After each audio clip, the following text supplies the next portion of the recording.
सबसे बड़ी खबर मिल रही है। एसओजी ने आरोपियों के खिलाफ चार्जशीट पेश किए हैं। 2369 पन्नों की ये चार्जशीट कोर्ट में दाखिल की गई है। आपको बता दें कि 45 में से 25 आरोपियों के खिलाफ इसके साथ ही चालान पेश कर दिया गया। 15 ट्रेनी एसआई और एक सरकारी कर्मचारी इसमें शामिल है।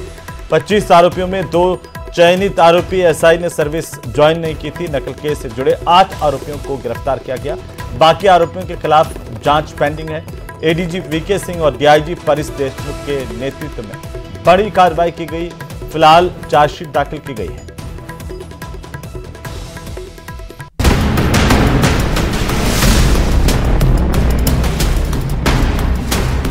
करीब 2 महीने पहले एसआई पेपर लीक का पर्दाफाश हुआ। जांच के बाद कई लोग गिरफ्तार किए गए। इस केस में एसओजी ने 25 आरोपियों के खिलाफ 2369 पन्नों की चार्जशीट दाखिल की है। जिन 25 आरोपियों के खिलाफ चार्जशीट दाखिल की गई है, उनमें 17 ट्रेनी सब इंस्पेक्टर हैं। एसओजी ने आरोपियों के खिलाफ अहम सबूत पेश किए हैं। चार्जशीट में एसओजी ने नकल माफिया और ट्रेनी सब इंस्पेक्टरों के खिलाफ 6 नई धाराएं जोड़ी है, जिनमें 470, 470 ए, 408, 409/34, 201 और 120 बी आईपीसी को शामिल किया गया है। एसओजी द्वारा सब इंस्पेक्टर भर्ती परीक्षा से संबंधित प्रकरण 10/24 में अब तक कुल 45 लोगों को गिरफ्तार किया जा चुका है, जिनमें से 25 आरोपियों के विरुद्ध आज 2 मई को सीजेएम कोर्ट में एक विस्तृत चार्जशीट सभी साक्ष्यों के साथ पेश की गई है। ये चार्जशीट 25 अभियुक्तों के विरुद्ध है, जिसमें से 15 प्रशिक्षणरत सब इंस्पेक्टर हैं और एक कार्यरत सब इंस्पेक्टर है। इसके अलावा 9 और आरोपी, ऐसे कुल 25 आरोपियों के विरुद्ध चार्जशीट पेश की गई है। शेष आरोपियों के विरुद्ध अनुसंधान जारी। कोर्ट में दाखिल चार्जशीट को 4 मई को आरोपी पक्ष को उपलब्ध करवाया जाएगा। इसके बाद कोर्ट में चार्जशीट पर बहस होगी और ट्रायल पूरा होने के बाद कोर्ट नकल प्रकरण में अपना फैसला सुनाएगा।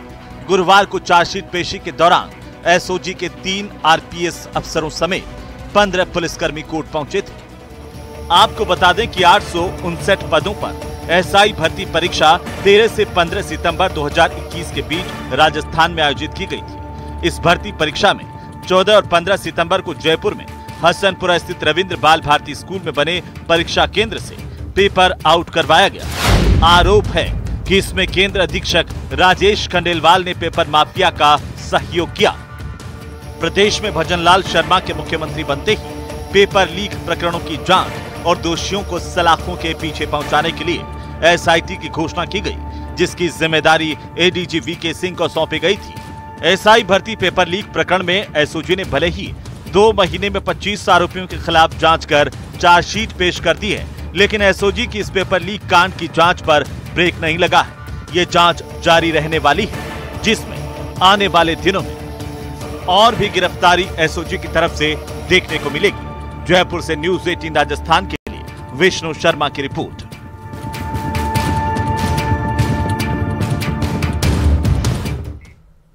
तो वहीं नागौर जिले के गगवाना में एक युवक की हत्या के बाद पीड़ित परिवार ने आरएलपी के संयोजक हनुमान बेनीवाल से गुहार लगाई और मामले को लेकर बेनीवाल ने प्रदेश के डीजीपी से बात की।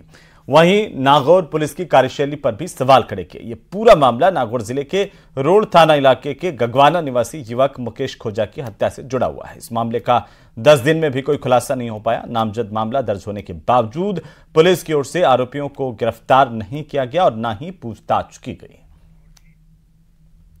ये पुलिस पूरे मामले पे पर्दा डाल रही है। मुकेश खोजा की जो हत्या की गई गगवाना के अंदर, पहले नागौर के अंदर उसको डराया धमकाया, उसके बाद वही लोग उसके पीछे जाके जिस तरह उसका शव मिला लटका हुआ और पैरों पर जो चोट के गंभीर निशान थे, उसी दिन मैंने पुलिस अधिकारियों को बोल दिया था। वैसे पहले इन्होंने 174 में मर्ग दर्ज किया था, रोल थाने वालों ने बदमाशी करी पुलिस ने, और उसके बाद जब मैंने अतिरिक्त पुलिस अधीक्षक और सीओ से बात करी तो ये मामला इन्होंने 306 और अन्य धाराओं में दर्ज किया।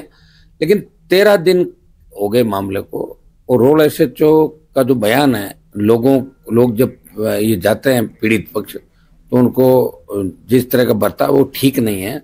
और यहाँ पूरा मामला एसपी की भूमिका मुझे तो वहीं चूरू पुलिस 1.5 साल से दरिंदगी झेल रही नाबालिग की रिपोर्ट दर्ज करने के लिए तैयार नहीं थी। पीड़िता ने एसपी से फरियाद लगाई। न्यूज़ 18 ने प्रमुखता से खबर भी दिखाई और इसके बाद पुलिस को रिपोर्ट दर्ज करनी पड़ी। ये रिपोर्ट देखिए।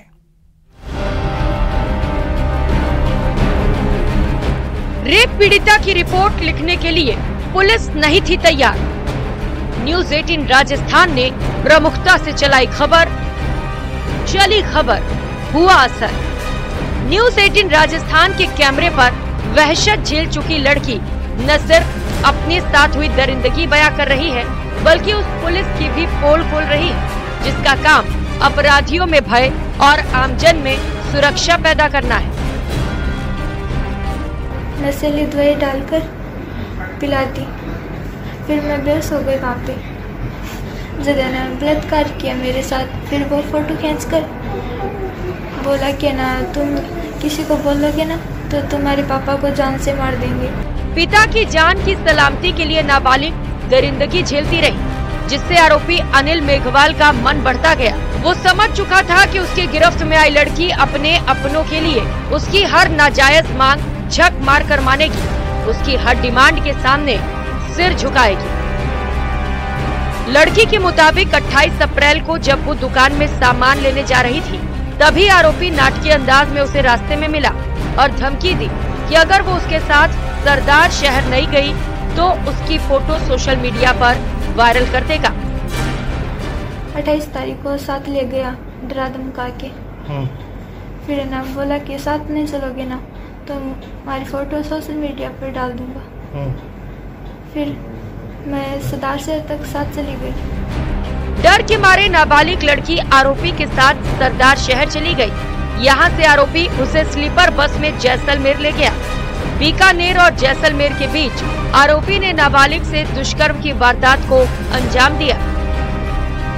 पीड़िता ने बताया कि जैसलमेर में पुलिस ने शक होने पर पूछताछ की और धमकाया कि अगर रेप की बात किसी को बताई तो कानूनी कार्रवाई होगी, इसीलिए कोई पूछे तो बताना कि अपनी मर्जी से आई। स्लीपर में गई जैसलमेर। स्लीपर में 2 बार बलात्कार किया मेरे साथ। फिर जैसलमेर में पुलिस ने पकड़ लिया।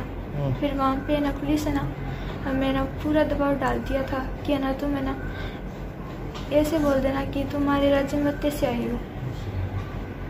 तब है ना हमें को जितने ना डरा धमका दिया, तो मैं ना डर गई थी पूरी तरह। परिजनों के अपहरण की रिपोर्ट दर्ज कराने पर पुलिस उसे जैसलमेर से डिटेन कर ले आई और परिजनों को सौंप दिया। पीड़िता ने अपने पिता को रेप के बारे में बताया तो वो रतन नगर थाने में रिपोर्ट दर्ज कराने पहुंचे, लेकिन पुलिस ने मामला दर्ज नहीं किया। इस पर पीड़िता ने चूरू एसपी को ज्ञापन देकर कार्रवाई की मांग की, लेकिन एसपी कह रहे हैं कि किसी स्तर पर देर नहीं की गई। बिल्कुल जो कानूनी कार्रवाई है बिल्कुल वैसे करी गई है, कहीं भी कोई डिले नहीं करा गया। अब वो लड़की ने बच्ची ने जैसे बयान दिए हैं उसके अकॉर्डिंग जो धारा है उसके आने के बाद अब वो जोड़ दी गई है रेप की धारा, और बिल्कुल ही जो कानूनी कार्रवाई है और जो कानून सम्मत जो इन्वेस्टिगेशन है वो पूरा करें। पुलिस जांच के आधार पर कार्रवाई की बात कह रही है, लेकिन रेप का आरोपी अब तक पुलिस गिरफ्त से दूर है। न्यूज़ 18 राजस्थान के लिए चूरू से मनोज शर्मा की रिपोर्ट। तो वहीं भरतपुर के भुसावर में भूमि के एक टुकड़े पर 2 गुट आमने सामने हो गए। समझाइश करने गई पुलिस पर भी पथराव किया गया, जिस पर पुलिस ने जमकर लाठियां भांजी। रिपोर्ट देखिए।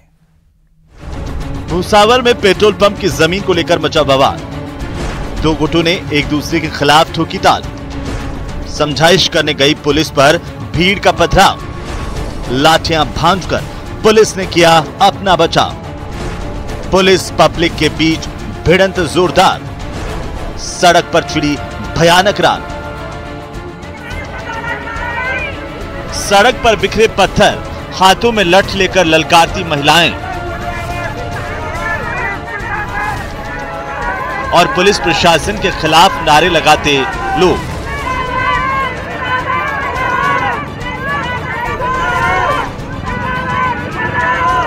तस्वीरें भरतपुर के भुसावर की हैं। यहाँ पेट्रोल पंप की जमीन पर निर्माण कार्य का विरोध करने पहुंचे ग्रामीणों ने पुलिस पर पथराव कर दिया। हालात पर काबू पाने के लिए पुलिस ने लाठियां भांजी, जिससे अफरा तफरी मच गई। एक नाबालिग समेत कुछ लोग घायल हो गए, जिससे गुस्साए लोगों ने सीईओ कार्यालय के पास सड़क जाम कर दी और पुलिस प्रशासन के खिलाफ जमकर नारेबाजी की। पुलिस के मुताबिक घाटरी पूर्व सरपंच कप्तान को पेट्रोल पंप अलॉट हुआ था। पूर्व सरपंच ने मूलचंद सैनी नाम के किसान से 20 साल के लिए जमीन लीज पर ली थी। इसके बाद पट्टा लेकर नियमानुसार विभागीय कार्यवाही के बाद जिला कलेक्टर से एनओसी लेकर पेट्रोल पंप आवंटित करवाया था। कप्तान ने शिकायत की थी कि कुछ लोग पेट्रोल पंप का काम नहीं करने दे रहे हैं। इसी वजह से पुलिस की टीम मौके पर पहुंची और समझाइश का प्रयास किया। भुसावर एसएचओ के मुताबिक लोगों को समझाने बुझाने की पुलिस की कोशिश बेकार गई।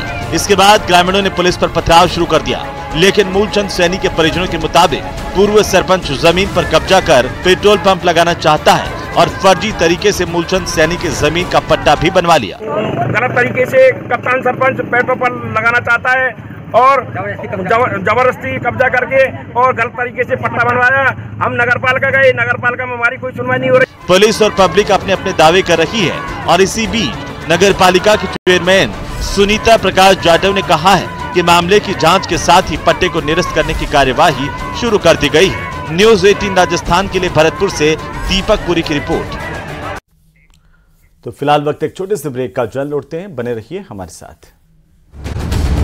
टोडा रायसिंह में एसीबी ने बड़ी कार्रवाई करते हुए लाइनमैन को रिश्वत लेते गिरफ्तार किया। उपेंद्र कुमार कुशवाहा 4000 रुपए की घूस ले रहा था। इसी दौरान एसीबी ने इसे धर दबोचा। बिजली कनेक्शन देने के एवज में ये घूस ली जा रही थी। आरोपी के आवास और अन्य ठिकानों पर सर्च ऑपरेशन चलाया गया। आरोपी से पूछताछ एसीबी कर रही है। कुमार माली पुत्र श्री गौरवलाल माली निवासी बस्सी तहसील टोडा रायसिंह की माताजी प्रेम देवी के नाम से घरेलू बिजली कनेक्शन का आवेदन करीब 5-6 महीने पहले किया गया था, जिसमें बिजली का कनेक्शन नहीं किया जा रहा था। उसके लिए परिवादी ने तकनीकी सहायक लाइनमैन उपेंद्र कुशवाहा से संपर्क किया तो कुशवाहा ने कनेक्शन 8000 रुपये में करने का तय हुआ, जिसमें 3000 रुपये 2 दिन पहले उसने आरोपी उपेंद्र ने ले लिए थे, जिसका शिकायत के बाद जब कल सत्यापन कराया गया तो बात सत्यापन में सही सिद्ध हुई। तो आज आरोपी को शाम को 80 गांव से पहले 4000 रुपये की और शेष राशि की रिश्वत लेते हुए आज उनको गिरफ्तार कर लिया। तो वहीं जयपुर में शुद्ध आहार मिलावट पर वार अभियान के तहत खाद्य सुरक्षा विभाग के प्रदेश के अलग अलग हिस्सों में खाद्य पदार्थों के साथ साथ पेय पदार्थों की भी जांच की गई। प्रदेश भर में फूड सेफ्टी अधिकारी फैक्ट्रियों का निरीक्षण करने के अलावा साफ सफाई पर भी गौर कर रहे हैं। रिपोर्ट देखिए।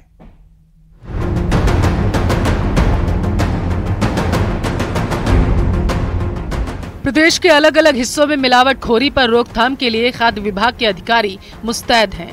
खाद्य सुरक्षा विभाग विशेष अभियान चलाकर फूड सेफ्टी अधिकारी खाद्य पदार्थों के सैंपल लेने के अलावा फैक्ट्रियों का निरीक्षण भी कर रहे हैं। दरअसल खाद्य सुरक्षा विभाग के निर्देश पर होटल, रेस्टोरेंट और ढाबों का निरीक्षण किया जा रहा है।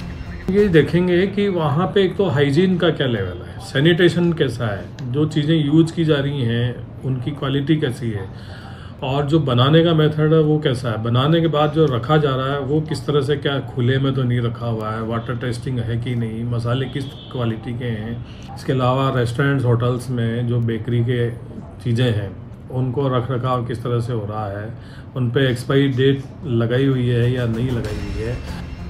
1 महीने तक चलने वाले शुद्ध आहार मिलावट पर वार अभियान के तहत खाद्य पदार्थों और पेय पदार्थों में मिलावट करने वालों पर वार किया जाएगा। फूड सेफ्टी इंस्पेक्टर और CMHO के निर्देश पर कोल्ड ड्रिंक, आइसक्रीम, शरबत और ठंडाई के सैंपल लिए जाएंगे। शीतल पेय में कई सारी चीज़ें मिलाई जा सकती है। हानिकारक पदार्थ हो सकते हैं, कृत्रिम रंग हो सकते हैं, हानिकारक रंग हो सकते हैं, कुछ जगह पर पेस्टिसाइड्स हो सकते हैं और एक्सपायरी वाले रंग और कलर्स और चीज़ें उसमें डाली जा सकती है। इस तरह ये ढेर सारी चीज़ें हैं जो कि देखनी होती हैं। इसके अलावा जो पानी यूज किया जा रहा है उसकी टेस्टिंग रिपोर्ट है कि नहीं, उसकी यूज किस तरह का है, फिर बनाने के बाद में उनके रखने का किस तरह से, डिस्ट्रीब्यूशन में हाइजीन और सैनिटेशन के मानकों का प्रयोग हो रहा है कि नहीं। भीषण गर्मी में राहत के लिए अक्सर लोग आइसक्रीम, कोल्ड ड्रिंक समेत कई पेय पदार्थों का सहारा लेते हैं, लेकिन मिलावटखोरों की मुनाफा कमाने की आदत कई बार लोगों की जान की दुश्मन बन जाती है। जयपुर से न्यूज़ 18 राजस्थान के लिए सौरभ गृहस्थी की रिपोर्ट।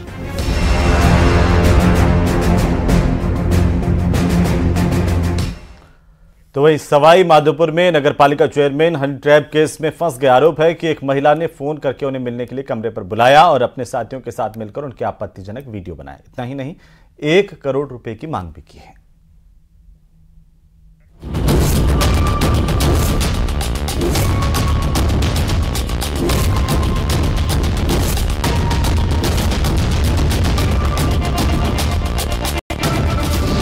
हनी ट्रैप का शिकार हुए नगर पालिका चेयरमैन।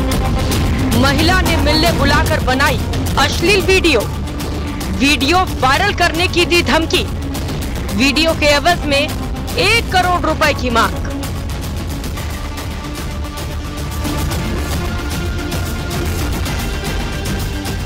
सवाई माधोपुर जिले के खिरणी नगर पालिका के अध्यक्ष रूप सिंह डाई को हनी ट्रैप केस में फंसाने वाले सभी आरोपियों को गिरफ्तार कर लिया गया है।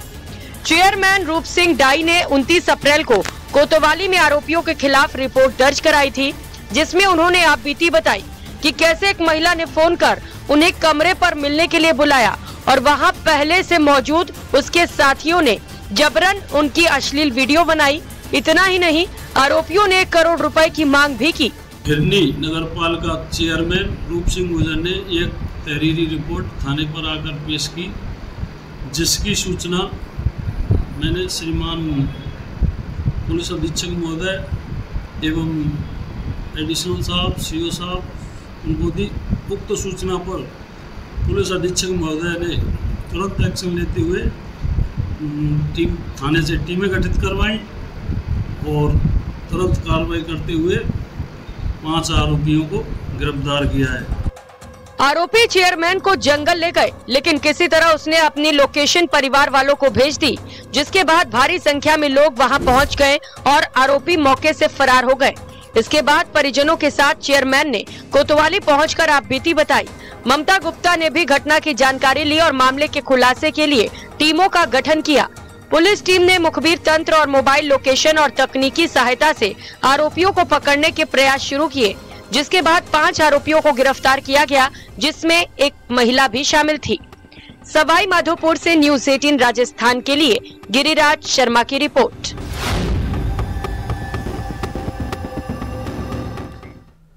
तो वही प्रधानमंत्री नरेंद्र मोदी की मिमिक्री करने वाले श्याम रंगीला अब प्रधानमंत्री के सामने चुनाव लड़ने जा रहे हैं। श्याम रंगीला वाराणसी लोकसभा सीट से पीएम मोदी के सामने निर्दलीय नामांकन पत्र दाखिल करेंगे। श्याम रंगीला का यह दावा है कि चाहे कोई भी नामांकन वापस ले, वो ऐसा हरगिज वापस नहीं लेंगे।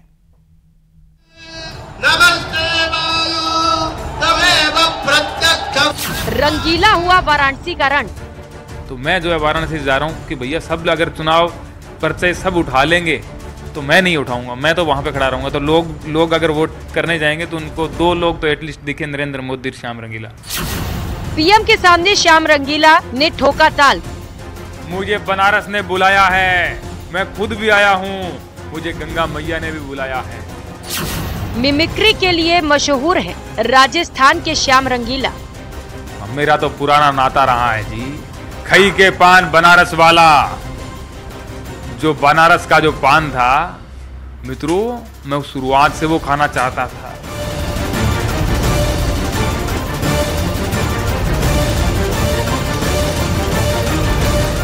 सबसे ज्यादा चर्चा उत्तर प्रदेश की उन सीट पर है जहां पर प्रधानमंत्री नरेंद्र मोदी चुनाव लड़ रहे हैं। किसी भी पार्टी में ऐसा कोई उम्मीदवार सामने नहीं आता जो पीएम मोदी का मुकाबला कर सके, लेकिन मिमिक्री आर्टिस्ट श्याम रंगीला बिल्कुल अलग है। उन्होंने सोशल मीडिया में पोस्ट कर पीएम के खिलाफ वाराणसी के रण में उतरने का ऐलान कर दिया। कुछ भी नहीं है, जितना आप मुझे देख रहे हो ना, मैं उतना ही हूँ। मेरे पास कोई और लड़ने जा रहे हैं कोई, मतलब हम युद्ध तो लड़ नहीं रहे हैं। जो तैयारियां भाला वाला उठाएंगे, घोड़े तैयार करेंगे, तो हाथी तैयार करें, ऐसी कोई बात ही नहीं है। वो लोकतंत्र में हम जो चुनाव है उसके अंदर पर्चा भरेंगे और आराम से कोई लड़ने वाली तो कोई बात नहीं है। बस हम तो दावेदारी जो है वो साबित करेंगे। श्याम रंगीला का कहना है कि जैसे हालात है उसको देखते हुए कोई कभी भी नॉमिनेशन ले सकता है। ऐसे में वो नामांकन वापस नहीं लेंगे ताकि जनता को वोट देने का ऑप्शन भी मिले। नहीं, नामांकन ना कोई वापस ले, इसीलिए तो हम वहाँ पे जा रहे हैं। मेरा तो पॉइंट ऑफ व्यू ही तो वही था कि भैया सूरत में जो हुआ, सूरत के अंदर जो है कांग्रेस पार्टी ने नामांकन वापस ले लिया और बाकी सारों ने ले लिया और वहाँ पे निर्विरोध जीत गए। अब वहाँ की जनता जो है किसी को न किसी को वोट देना चाहती है। कहने का मतलब ये था कि जैसे चंडीगढ़ में हुआ, खजुराहो में हुआ, सूरत में हुआ, इंदौर में हुआ, और भी जगह होगा, तो वैसा वाराणसी में ना हो कहीं। पीएम मोदी तीसरी बार वाराणसी से ताल ठोक रहे हैं, ये जानते हुए भी कि वाराणसी में पीएम को मात देना फिलहाल तो मुश्किल है। इसके बावजूद श्याम रंगीला उनके खिलाफ मैदान में उतरने जा रहे हैं। जयपुर से न्यूज़ 18 राजस्थान के लिए लवली वधवा की रिपोर्ट। और इसी के साथ ही इस बुलेटिन में फिलहाल इतना ही। नमस्कार।